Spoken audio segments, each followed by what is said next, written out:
Le 18 janvier 2026 devait se jouer à Rabat, l'un des plus grands matchs de l'histoire du football africain. La Coupe d'Afrique des Nations touche à sa fin et pour beaucoup d'observateurs, les deux meilleures équipes du tournoi se retrouvent en finale. Le Maroc, pays hôte, affronte le Sénégal au stade Prince Moulay Abdellah et forcément, toute la planète football a les yeux rivés sur cette rencontre qui symbolise la nouvelle dimension qu'a prise le continent. Mais ce soir-là, en une action, tout a basculé. Après un but refusé au Sénégal, Brahim Diaz s'écroule dans la surface et réclame un penalty. Tous les joueurs encerclent l'arbitre et la finale sombre dans le chaos. La suite, évidemment, on la connaît, le Sénégal est sacré champion d'Afrique, mais impossible de faire semblant. La crédibilité du football africain prend un coup et cette CAN qu'on nous vendait comme la CAN du siècle devient pour beaucoup la CAN de la honte. Et c'est 2 mois plus tard, au beau milieu d'une soirée de Ligue des Champions, que tombe le coup de grâce. À la une de l'actualité, ce mardi, 2 mois après les événements survenus en finale de la Coupe d'Afrique des Nations 2025, c'est un revirement total.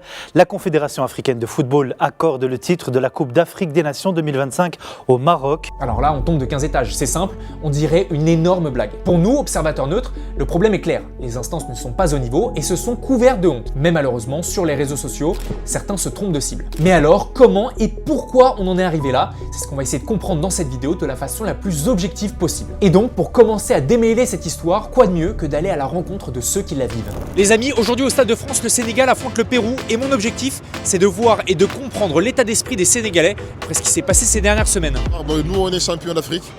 Donc voilà, nous, on est champions d'Afrique et ça, il n'y a rien qui va le changer. 2e étoile. Et on a gagné sur le terrain. Tout ce qui a été derrière, ça est, bon voilà, tout le monde l'a vu dans les médias et tout. Après nous, on a fait le boulot, on a le 2e étoile, c'est le plus important. Triste pour l'Afrique, c'était dommage, ça donne une mauvaise image de l'Afrique. En tout cas, il y a eu des manquements. Maintenant, il faut que ça reste dans le cadre du sport. C'est nous les champions d'Afrique, ça ne bouge pas. Sénégal, c'est toujours champion d'Afrique. Il y a une partie, on peut dire qu'en fait, c'est du vol, mais après, nous, tout le monde a vu qu'on a gagné sur le terrain, c'est le plus important, voilà. Si on nous retire la CAN, ça c'est du vol, nous-mêmes. Ça c'est du vol. On préfère même qu'on nous élimine, qu'on ne joue plus à la CAN, que de nous voler comme ça, hein. On préfère. Ah oui. Malgré ça, on retient que nous on a gagné et que, que ça va rester gravé dans l'histoire. On a quitté le terrain sportif pour aller dans le terrain juridique. Il faut aller jusqu'au bout pour ne pas qu'on nous enlève notre étoile. Et c'est vrai que ce jour-là, j'ai pas du tout eu l'impression de voir des Sénégalais tristes d'avoir été déchus de leur titre. Pourtant, le communiqué est bien réel, mais autour de moi, tout le monde agit comme si de rien n'était.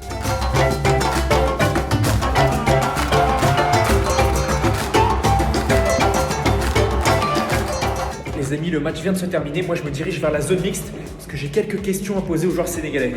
Mais aussitôt arrivé, disons que j'avais plus vraiment de doute sur ce qu'on allait me répondre.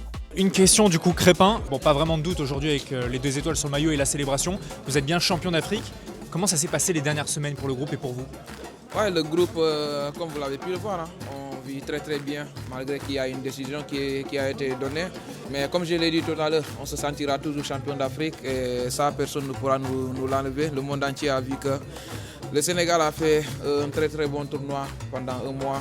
On a mérité de remporter ce trophée continental. Bon, pas de surprise, mais vous verrez que cette réponse contraste complètement avec celle du Marocain Chemsdine Talbi. Maintenant que c'est fait, je vous propose d'aller passer une tête chez nos amis marocains. Pour ça, j'ai pris le train jusqu'à Lens et le mythique stade Bollaert. Les amis, bien arrivé à Bollaert, c'est un raz-de-marée marocain. Mon objectif aujourd'hui, c'est d'essayer de comprendre s'ils se sentent vraiment champions d'Afrique et comment est-ce qu'ils ont vécu tout ce qui s'est passé lors des derniers mois. Moi, je me sens champion d'Afrique. Après, peut-être avec un petit peu de regret. Mais écoutez, on a été tous un peu frustrés, je pense. Les Sénégalais comme les Marocains, de ne pas pouvoir fêter comme il se doit notre victoire. Le problème vient, je pense, après, d'au-dessus. C'est malheureux et j'accepte cette nouvelle. Pour moi, on est champion d'Afrique. Bon, ça n'a pas été fait dans la manière et en bonne et due forme.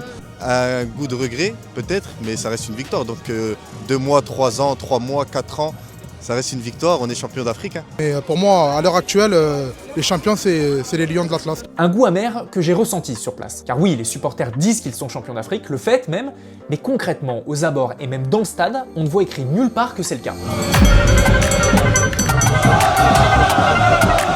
Bon, fin du match, et comme pour le Sénégal, je vais en zone mixte pour poser des questions aux joueurs marocains. Et là encore, mon intuition se confirme. Chefzine, une petite question, ça doit être particulier d'être déclaré champion d'Afrique 2 mois après la compétition. Toi, comment est-ce que tu as accueilli la nouvelle et comment est-ce que tu l'as vécu tout simplement?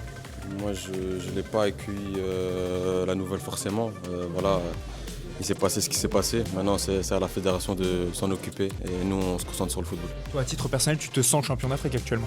Moi, je me sens juste un joueur du Marocain qui essaie de jouer pour mon pays et rendre fier mon pays. Clairement, cette réponse me montre qu'il y a deux méthodes de communication diamétralement opposées. D'un côté, on a les Sénégalais, déchus de leur titre, mais qui célèbrent comme si de rien n'était, car ils ont encore le trophée dans l'attente de la réponse définitive, et de l'autre, les Marocains, déclarés champions, mais qui, dans l'attente de la décision du TAS, ne peuvent pas encore célébrer ce titre, ce qui crée forcément de la frustration. Une situation propice à un climat de tension entre les deux peuples, puisque les Sénégalais reprochent aux Marocains de vouloir leur reprendre le trophée, et les Marocains reprochent aux Sénégalais de ne pas leur rendre. Une situation encore une fois rendue possible par l'incompétence de, roulement de tambour, la CAF. Et oui, car s'il y a bien un point d'accord entre les Sénégalais et les Marocains, c'est cette décision tardive qui n'arrange personne. Pour retirer le titre du Sénégal, la CAF s'appuie sur deux articles qui existaient déjà avant la compétition, c'est important de le rappeler. L'article 82 qui stipule que si une équipe quitte le terrain avant la fin réglementaire du match sans l'autorisation de l'arbitre, elle sera considérée perdante et sera définitivement éliminée de la compétition en cours. Et l'article 84 qui dit, je cite, que l'équipe qui enfreint les dispositions des articles 82 et 83 sera définitivement exclue de la compétition,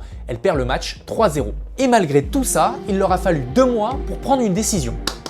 Mais encore une fois, à ce moment-là, quand on est supporter, il faut savoir faire la part des choses. Car dans cette situation, plutôt que de regarder les hautes instances, certains ont préféré regarder en face. Et en face, il y a les supporters adverses. Et malheureusement, ça a entraîné un déferlement de haine sous les posts, sous les publications, et on en est témoin. Il n'y a qu'à voir les commentaires sous notre post qui annonce la décision de la CAF pour comprendre l'ampleur des dégâts. Il y a de tout et de tous les côtés. Insultes, racisme, accusations mensongères, menaces, tout ça pour du foot. Et le problème, comme souvent, c'est que les réseaux sociaux favorisent tout ça. Si on a assisté à autant de débordements après la CAN, notamment sur X, c'est pas un hasard, c'est même presque organisé par la plateforme elle-même. Aujourd'hui, l'algorithme du fil For You met en avant les contenus les plus toxiques. Insultes, provocations, clash. Résultat, plus tu scrolles, plus t'es exposé à de la haine et plus toi-même t'es poussé à réagir de manière négative. C'est un cercle vicieux. Mais le problème va encore plus loin, car sur X, les comptes les plus agressifs sont ceux qui gagnent le plus en visibilité. L'algorithme favorise l'engagement et la haine fait réagir, donc elle est mise en avant, et à l'inverse, les contenus plus posés ou qui veulent apaiser les choses deviennent invisibles. Donc encore une fois, quand on voit tout ce déferlement de haine autour de la CAN, il faut comprendre une chose, c'est que X ne fait pas que le refléter, il l'amplifie. Et moi je trouve que c'est les réseaux sociaux qui ont vraiment eu un effet néfaste sur nos relations et c'est que du foot. Il faut savoir être plus intelligent que ça, savoir ressortir plus grand et écoutez, Sénégal et Maroc, on reste deux frères, la Coupe du Monde qui arrive en espérant qu'on se retrouve au plus haut niveau, quoi. Pas les réseaux sociaux, ça reste les réseaux sociaux, c'est ça qui fait que toutes les fake news, etc., ils arrivent. Mais en soi, que ce soit les Sénégalais ou les Marocains, je pense que tout le monde se sent frère. Ça reste du football, faut pas aller plus loin que le football. En tout cas, une chose est sûre, le sujet était très compliqué et forcément sensible. Dans cette vidéo, on a essayé de le traiter de la façon la plus neutre possible en évitant de tomber dans des généralités. Et si on a essayé d'éviter d'en faire, c'est justement parce qu'on est allé sur le terrain. Et sur le terrain, la réalité est souvent plus nuancée. On y voit des discours différents et des points de vue variés et surtout des gens qui font la part des choses. Et ça fait du bien. C'est que du foot. Faut passer à autre chose au bout d'un moment. Que la paix règne, hein, c'est le plus important. On est des frères, c'est pas la coupe qui nous divise. Les relations, on va les garder. Il ne faut pas séparer les liens qu'on a entre les deux pays, quoi. Le sport, normalement, c'est fait pour réunir, pas pour diviser. On est des pays frères. Ça change pas. En tant que Sénégalais, on reste fiers de nous. Après, on a des amis marocains, on sera toujours des frères. Ça ne change pas, c'est l'Afrique qui gagne. Parce qu'au fond, ce que montre cette situation, c'est qu'un même événement peut être vécu et raconté de manière complètement différente. Le football, on le sait, ça déchaîne les passions. Et parfois, on peut se laisser emporter. Ça arrive, c'est humain.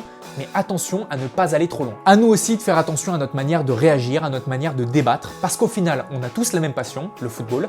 Alors autant essayer de la vivre de la façon la plus saine possible.